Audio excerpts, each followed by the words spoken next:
Blood runs thicker than imperial law in the shadow districts of Necromunda's fringe settlements, where the families rule with iron fists wrapped in velvet gloves, and where men like me learn that survival means choosing your masters carefully. My name is Luthen Bragg, and I served the Adeptus Arbites for 17 years before the families claimed me. Before I understood that justice is just another commodity to be bought, sold, and rationed according to the needs of those who hold real power. The badge meant nothing when measured against blood oaths and generational vendettas that stretch back centuries, carved into the very foundations of the hive cities themselves. I remember the first time I saw Don Macedonio Vex in person. The old man sat behind a desk made from genuine Terran oak, a luxury worth more than most citizens would see in 10 lifetimes, while the air recyclers hummed their mechanical prayers above us. His fingers, thick with rings bearing the sigils of forgotten noble houses, drummed against the wood with the patience of someone who had outlived 3 generations of rivals. The scent of expensive low sticks and incense couldn't quite mask the underlying smell of blood that seemed to follow the families wherever they went. "Former Enforcer Bragg," he said, his voice carrying the weight of absolute authority. "You understand the nature of service, yes? The necessity of loyalty?" I stood at attention, muscle memory from my years in the Arbites keeping my spine straight, even as everything I had believed about law and order crumbled around me. The Don's study was a shrine to power, its walls lined with trophies from conquered rivals, ancient weapons that had tasted the blood of enemy family members, and picked captures of handshake deals that had shaped the fate of entire hive sectors. This was not the crude throne room of some gang leader or the desperate hideout of common criminals. This was the seat of a shadow empire that operated with the precision and ceremony of the imperial nobility itself. "I understand service, my lord," I replied, though the words felt strange on my tongue. 3 weeks earlier, I would have been planning how to bring this man to justice. Now I was asking for his protection, his employment, his mercy. Don Vex smiled, and it was not a pleasant expression. "Good. Because the families, we do not hire men, Enforcer Bragg. We adopt them. We make them part of something greater than the law, greater than the Imperium's bureaucratic machinery. We make them part of history itself." He gestured to the window behind him, which offered a view of the Macedonio district, a sprawling maze of manufactoria and hab blocks that stretched for kilometers in every direction. Smoke rose from hundreds of chimneys, each one representing another cog in the Don's industrial empire. Workers moved like ants through the streets below, their lives governed not by Arbite's edicts or administratum decrees, but by the will of a man who had never held an official title yet commanded more real power than most planetary governors. You see production, Enforcer. You see order. You see prosperity, relative though it may be in this forsaken corner of the galaxy. The Don's voice carried a note of pride, the satisfaction of a man who had built something lasting in a universe dedicated to entropy and decay. "The Imperium takes our tithes, yes. They demand their quotas of manufactured goods, their percentages of our profits, but they do not ask questions about how we maintain such efficiency, such productivity. They do not inquire into our methods of dispute resolution or our techniques for ensuring worker compliance." I knew what he meant, though he would never say it directly.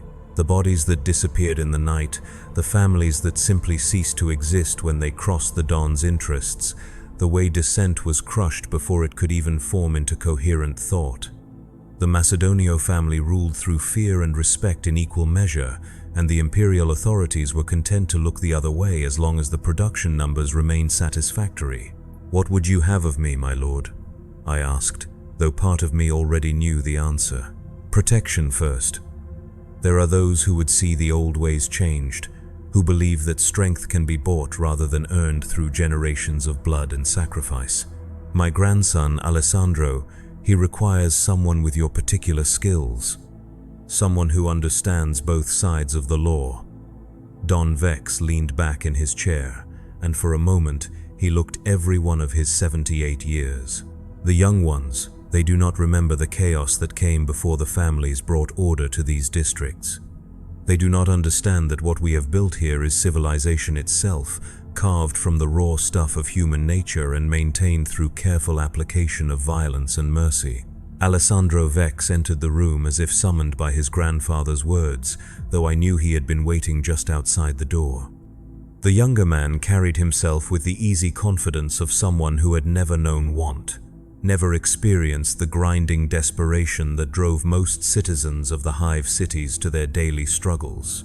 His clothes were cut from fine cloth, his weapons were works of art as much as instruments of death, and his eyes held the calculating coldness of someone raised to see other human beings as resources to be managed rather than souls to be saved. "Uncle Luthen," he said, though we had never met before this moment, the families adopted their servants completely, erasing their previous identities and making them part of the extended kinship network that formed the real government of the Shadow Districts. "I trust Grandfather has explained our current situation?" I nodded, though in truth, I understood only fragments of the complex web of alliances and vendettas that governed the family's interactions with each other. The Vex family controlled approximately 40% of the Necromunda fringe manufactoria, producing everything from basic munitions to complex cogitator systems for the Imperial Guard. Their primary rivals were the Torino family, who had grown rich through control of the protein farms and water reclamation systems, and the De Angelis dynasty, whose influence extended into the upper Hive levels through carefully maintained connections with corrupt administratum officials. "The Torinos believe they can pressure us into accepting unfavorable terms for the new protein contracts," Alessandro continued, settling into a chair across from his grandfather's desk. "They have forgotten that respect must be earned through strength, not bought through temporary advantages in the marketplace. Don Torino's son, Marcus, he talks too freely about changing the old agreements, about modernizing our business relationships. The way he said modernizing made it clear that this was not a concept the Vex family viewed favorably. The traditions that governed the family's interactions had been refined over centuries, each ritual and ceremony designed to prevent the kind of total war that would destroy their carefully maintained power structures. Honor duels instead of massacres, negotiated territories instead of endless boundary conflicts, marriages and adoptions instead of simple conquest.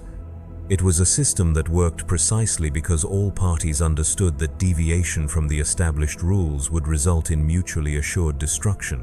"What does Don Torino want?" I asked, already beginning to think like a bodyguard rather than an enforcer.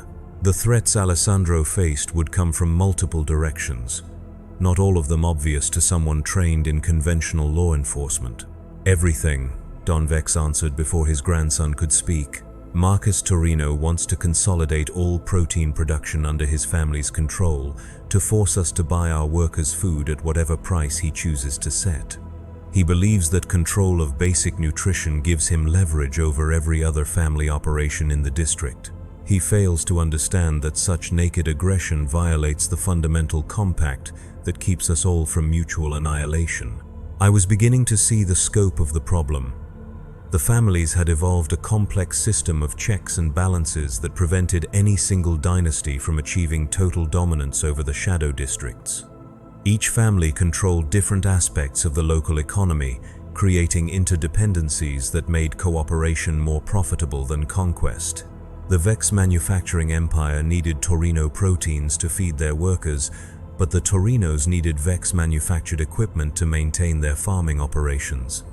The De Angelis family provided the administrative expertise and political connections that allowed both groups to operate without excessive imperial interference. Break any link in that chain, and the entire system would collapse into chaos.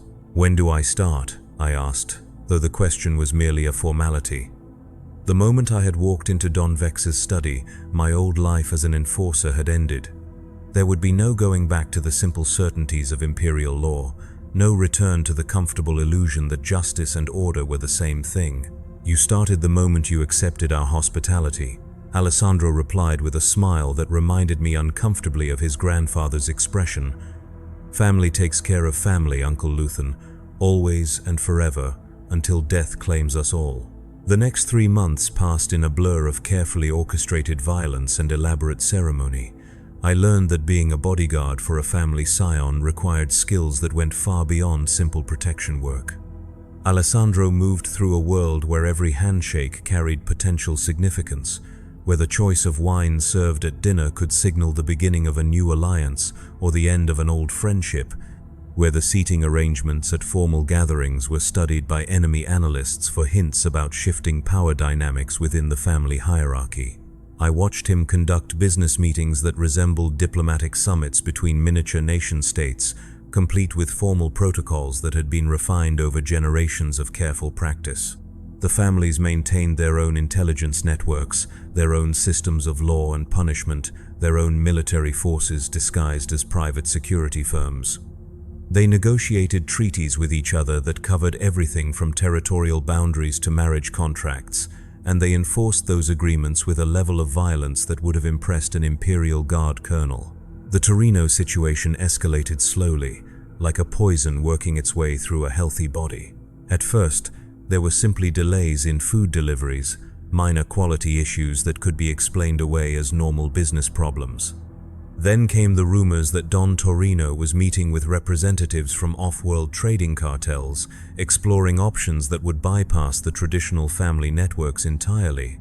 Finally, Marcus Torino himself began appearing at social functions with a new bodyguard, a scarred veteran of the Astra Militarum whose presence sent an unmistakable message about the young heir's intentions. "He means to break the compact," Alessandro told me as we prepared for what would prove to be the last peaceful gathering of the 3 major families. Marcus believes that superior firepower can substitute for centuries of earned respect. He thinks that because he has hired soldiers, he can ignore the obligations that bind us all together.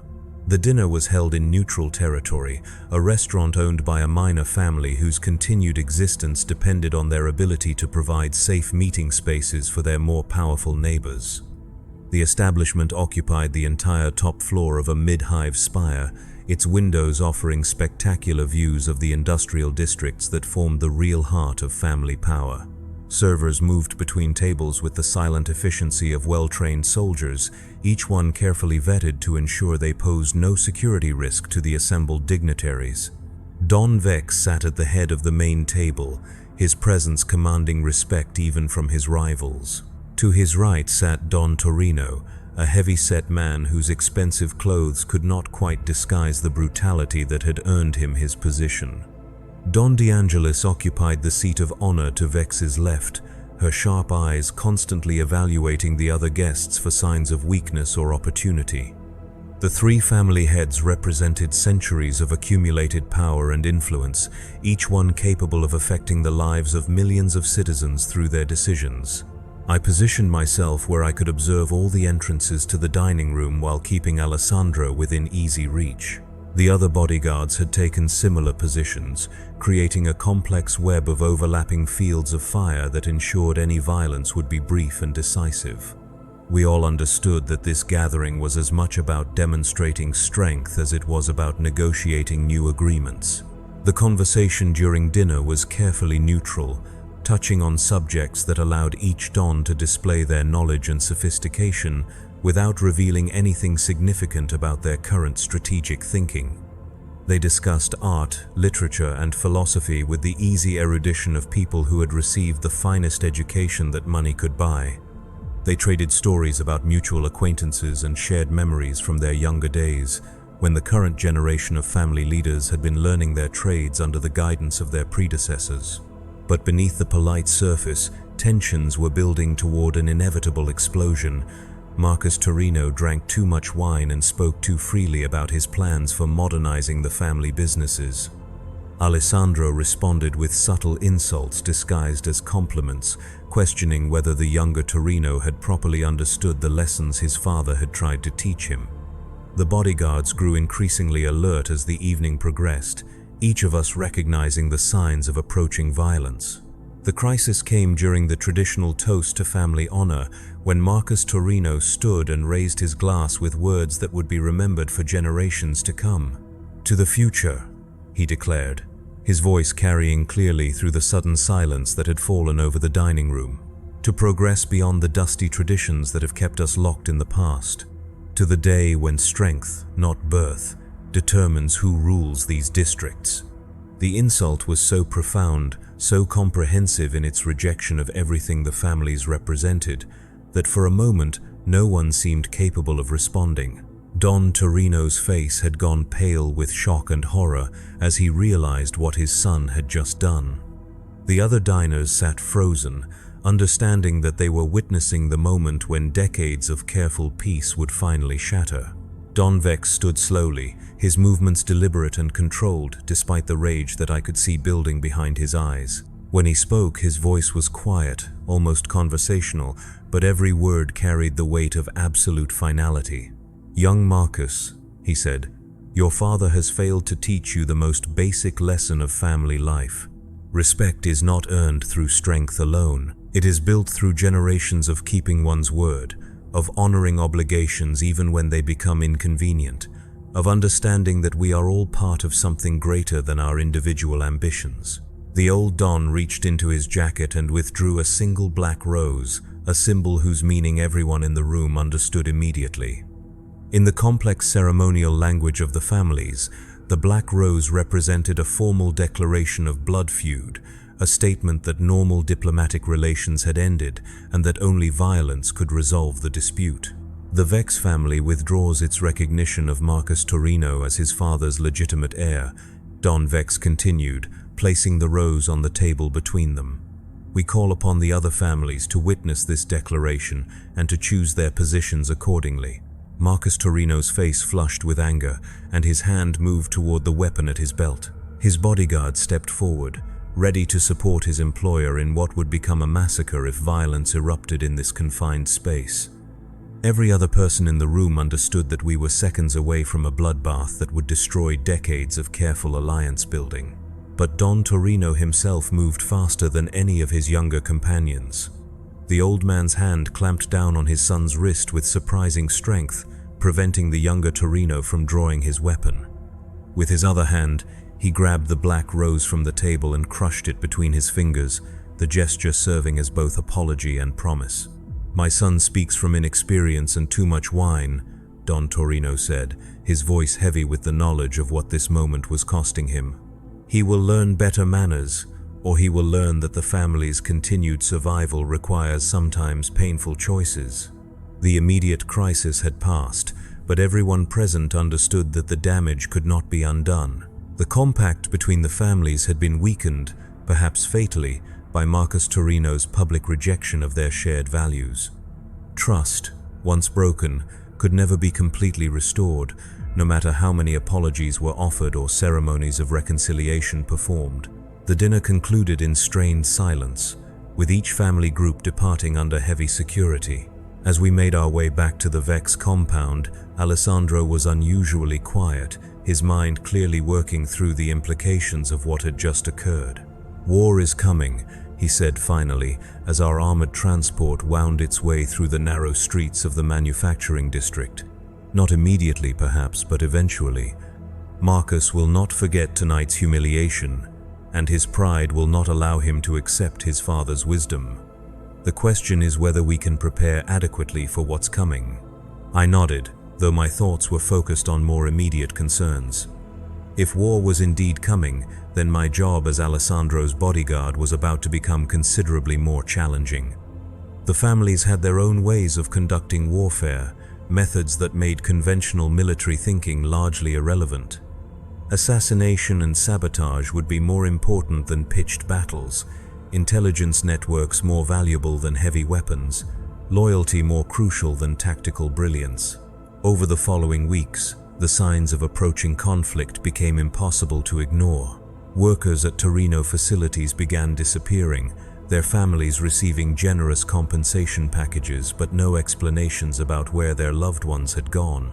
Shipments of raw materials experienced mysterious delays, forcing Vex Manufactoria to reduce production schedules for the first time in decades. Small explosions damaged infrastructure throughout the district, each incident carefully calculated to inconvenience rivals without causing enough destruction to attract unwanted imperial attention. The Shadow War had begun, though it would be months before the violence escalated to the point where outside observers would recognize it as actual warfare. The families understood that their continued existence depended on maintaining the illusion of civilian governance, of keeping their conflicts below the threshold that would trigger direct imperial intervention. As long as production quotas were met and tithes continued to flow to Terra, the administratum was content to ignore whatever methods the local authorities used to maintain order. Alessandro adapted to the new reality with the cold professionalism I had come to expect from him. He increased his personal security, varying his routes and schedules to make assassination attempts more difficult. He began carrying weapons openly, a signal to potential enemies that he was prepared for violence and skilled enough to survive it.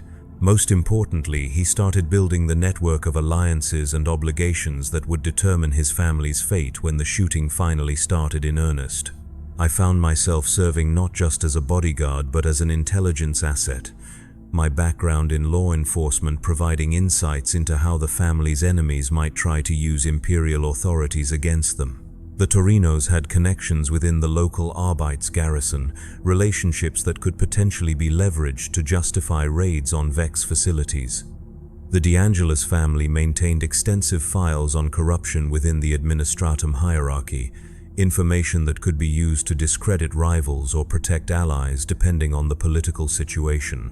The more I learned about the family's operations, the more I came to understand that they represented a form of government that was simultaneously more efficient and more brutal than anything the official imperial bureaucracy had managed to achieve. They provided their subjects with security, employment, and a sense of belonging to something greater than themselves. In return, they demanded absolute loyalty and the surrender of individual autonomy to the collective will of the family structure.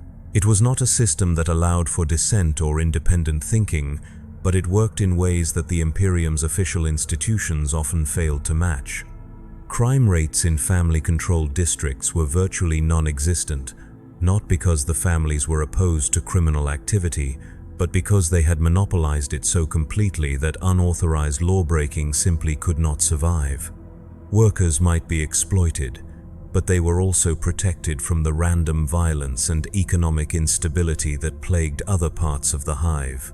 Children received education and training that prepared them for productive roles within the family hierarchy, ensuring that each generation was more capable than the last. The first open act of warfare came 6 months after the disastrous dinner, when Marcus Torino finally moved against his father's authority. The younger man had spent the intervening time building his own power base within the family structure, recruiting allies among relatives who felt that Don Torino had become too cautious in his old age. His supporters argued that the traditional approaches to inter-family conflict were no longer adequate in an era when off-world corporations and imperial bureaucrats could be bought and sold like any other commodity. The coup was swift and professionally executed. Don Torino died in his sleep, apparently of natural causes, though everyone who understood family politics knew better. Marcus assumed control of the Torino operations with minimal opposition, his father's most loyal supporters having either been bought off or eliminated during the months of careful preparation. Within hours of the announcement of his father's death, the new Don Torino was meeting with representatives from trading cartels that had no respect for the traditional boundaries between family territories. "He's going to flood the market," Alessandro told me as we reviewed intelligence reports about the new regime's plans. "Marcus intends to use his father's off-world connections to import cheap proteins from agricultural worlds, undercutting our local production costs and forcing us to accept whatever terms he chooses to offer. It's a sound business strategy if you ignore the fact that it will destroy the economic foundations that keep this entire district stable." I was beginning to understand the deeper implications of Marcus Torino's revolution. The family system worked because it created mutual dependencies that made cooperation more profitable than competition.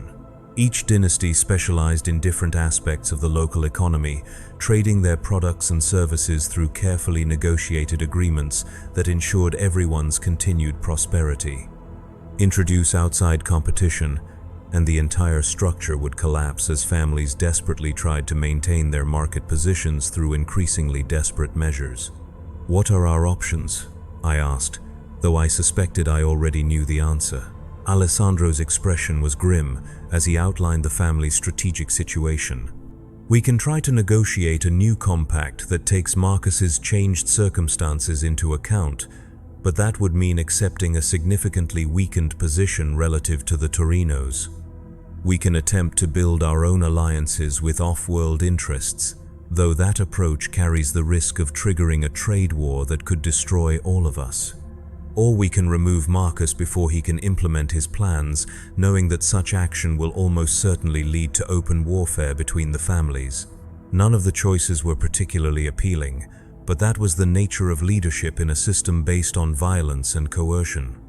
Someone would have to make the hard decisions that would determine the fate of millions of people, and the luxury of moral certainty was not available to those who wielded real power in the shadow districts.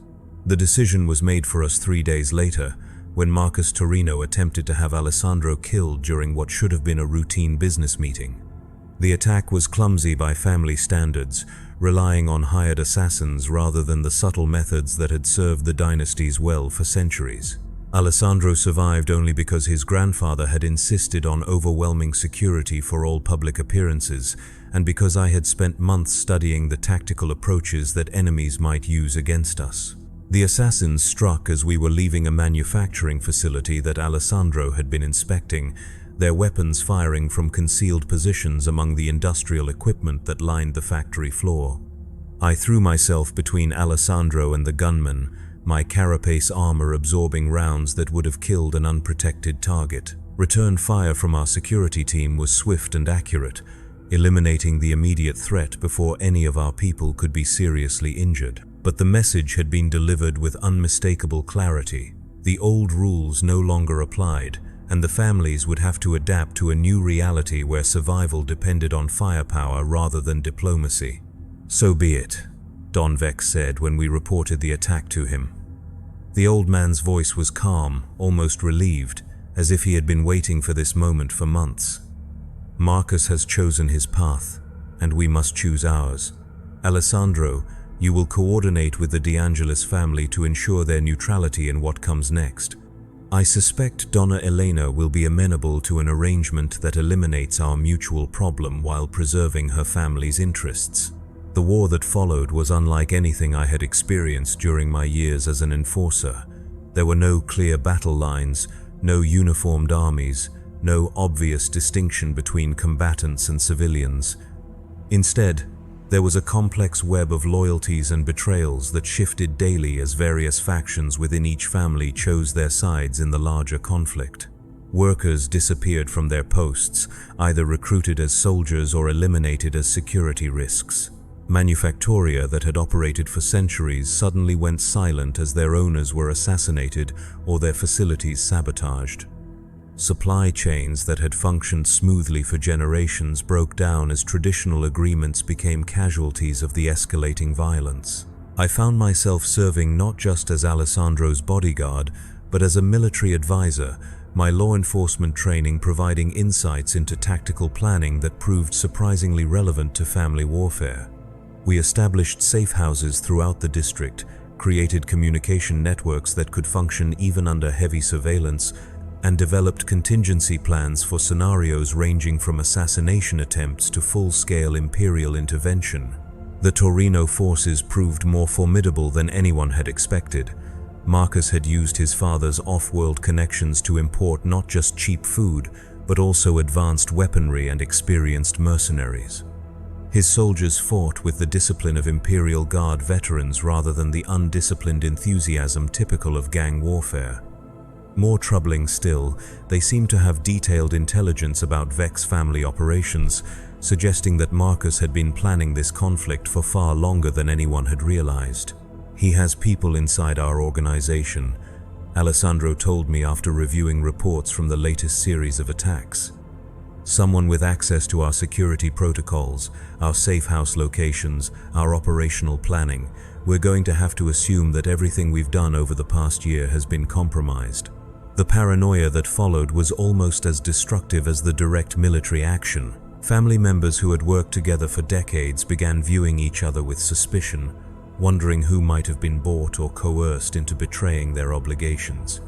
Traditional chains of command broke down as information became too dangerous to share, leaving individual units to operate independently without coordination or strategic guidance. It was during this period of chaos that I began to understand the true nature of the family's relationship with the broader imperial system. The violence that was tearing the district apart remained largely invisible to outside observers, carefully contained within the shadow economy that the families had created. Production quotas continued to be met, though the factories were now operated by armed guards rather than civilian supervisors. Tithes flowed to Terra on schedule, though the money was now blood-soaked in ways that would have horrified more squeamish imperial officials. The Adeptus Arbites were aware of the conflict, of course, but their response was limited to ensuring that the violence did not spill over into areas where it might affect imperial interests directly. As long as the families kept their war contained within their own territories, the forces of law and order were content to treat the entire situation as an internal matter, requiring no outside intervention. "The Imperium needs us," Don Vex explained during one of our strategy sessions, his words carrying the bitter wisdom of a man who had spent his entire life navigating the contradictions of imperial governance. "They need our production capacity, our ability to maintain order in areas where their official institutions have failed. They need our willingness to do the things that proper imperial citizens cannot, to make the moral compromises that keep their consciences clean." I was beginning to see the deeper truth behind his words. The families served as a buffer between the Imperium's noble ideals and the brutal realities of governing a galaxy-spanning civilization. They provided the violence and corruption that any large organization required to function, while allowing the official power structure to maintain the illusion of moral purity. It was a symbiotic relationship that benefited all parties involved, as long as everyone understood their proper role in the larger system. The war reached its climax during what became known as the Night of Falling Stars, when Marcus Torino attempted to eliminate all rival family leadership in a single coordinated strike. His forces launched simultaneous attacks on the Vex compound, the De Angelis administrative center, and several minor family strongholds, using heavy weapons that should have been available only to Imperial military forces. I was with Alessandro in the family's main bunker when the shelling began, the reinforced walls shaking under the impact of explosions that lit up the night sky like a twisted festival of destruction. Emergency lighting cast everything in a hellish red glow as we made our way through corridors filled with smoke and the screams of wounded defenders. "The bastard's bought himself artillery," Alessandro shouted over the noise of another nearby explosion. "This isn't family warfare anymore, this is open rebellion against everything we've built here." He was right, of course. Marcus had crossed a line that the other families could never allow to stand unchallenged. By introducing military-grade weaponry into what should have been a limited conflict, he had threatened the entire system that kept the Shadow District stable. If his approach succeeded, it would only be a matter of time before other ambitious family members attempted similar coups, leading to an endless spiral of escalating violence that would destroy everything the dynasties had worked to create. The battle raged for 18 hours, with neither side able to achieve a decisive advantage. The Torino forces had superior firepower and more professional military training, but they were fighting on unfamiliar territory against defenders who knew every hidden passage and secret escape route in the district. The Vex family compound had been designed to withstand exactly this sort of assault, its construction incorporating lessons learned from centuries of interfamily conflict. As dawn broke over the devastated landscape, it became clear that Marcus's gamble had failed. His forces had inflicted significant damage on their enemies, but they had not achieved the quick victory that their strategy required. Now they found themselves trapped in hostile territory, cut off from their supply lines and facing enemies who were intimately familiar with the local terrain. The end came suddenly, as these things often do. A single sniper's bullet, fired from an abandoned hab block overlooking the Torino command post, ended Marcus's revolution and his life simultaneously. The shot was perfect, professional, almost artistic in its precision. It was exactly the sort of killing that the families had perfected over generations of careful practice, a reminder that traditional methods often proved more effective than modern innovations. With their leader dead and their position untenable, the remaining Torino forces surrendered within hours. Most of the professional mercenaries were allowed to leave the district, their contracts having ended with their employer's death. The family soldiers who had supported Marcus were given a choice between exile and integration into the surviving Torino power structure, now headed by Marcus's more traditional older sister. The aftermath of the war was almost as brutal as the conflict itself. Properties had to be redistributed, debts settled, and revenge extracted from those who had chosen the wrong side in the family disputes. The process took months to complete, as every detail had to be negotiated through the complex protocols that governed inter-family relationships. I remained with Alessandro throughout this period, my role evolving from bodyguard to trusted advisor as he assumed greater responsibilities within the Vex hierarchy. Don Vex had been wounded during the siege of the family compound, and while his injuries were not immediately life-threatening, they had aged him in ways that went far beyond simple physical damage. The old man began delegating more authority to his grandson, preparing him for the day when leadership of the family would pass to the next generation. "You've seen what we really are now," Alessandro told me as we surveyed the rebuilding efforts in what had once been the Torino district. "You understand that all our talk of honor and tradition is just window dressing for a system based on violence and fear. Does that change how you feel about serving the family?" It was a fair question, one that I had been asking myself throughout the long months of warfare and reconstruction. My old life as an enforcer had been built on the comfortable fiction that law and order were the same thing, that justice could be achieved through the simple application of proper procedures and moral principles. The families had stripped away those illusions, showing me a world where power was the only thing that mattered and where survival required the willingness to do terrible things to innocent people. "I think," I said finally, "that you're more honest about what you are than the Imperium has ever been about what it requires to function. At least here, everyone understands the rules of the game." Alessandro nodded, though I could see that my answer had not entirely satisfied him. "The families will survive," he said. "They always have, because they provide something that people need more than they need justice or fairness or any of the other abstract concepts that philosophers argue about. They provide certainty in an uncertain universe, structure in the face of chaos, belonging for those who have nothing else to hold on to." He was probably right, I realized. The families would adapt to whatever changes the future might bring, as they had adapted to everything else the galaxy had thrown at them over the centuries. They would find new ways to serve the Imperium's needs while maintaining their own independence. New methods of balancing cooperation and competition among themselves. New traditions to replace the ones that had been destroyed during the recent conflict. And men like me would continue to serve them, not because we believed in their cause or admired their methods, but because they offered the only stable employment available in a universe where stability was the rarest and most precious commodity of all. We would be their soldiers and their enforcers, their bodyguards and their executioners, their loyal servants until death claimed us, or they found more useful tools to serve their purposes. The families of Necromunda's shadow districts represented everything that was wrong with the imperial system and everything that was necessary for its continued survival. They were parasites and protectors, criminals and kings, destroyers and creators rolled into single organizations that defied simple moral categorization. They were, in short, exactly what the galaxy deserved and exactly what it required to function in an age where idealism had become the most dangerous luxury anyone could afford. As I watched Alessandro plan for the family's future, I knew that my own fate was now inextricably linked to theirs. I had chosen my side in the shadow war that governed the real corridors of power, and there would be no going back to the simple certainties of my previous life. The families had claimed me as completely as they had claimed every other soul in their domain, making me part of something larger and more terrible than I had ever imagined possible. In the end, that was perhaps the family's greatest strength and their most damning characteristic.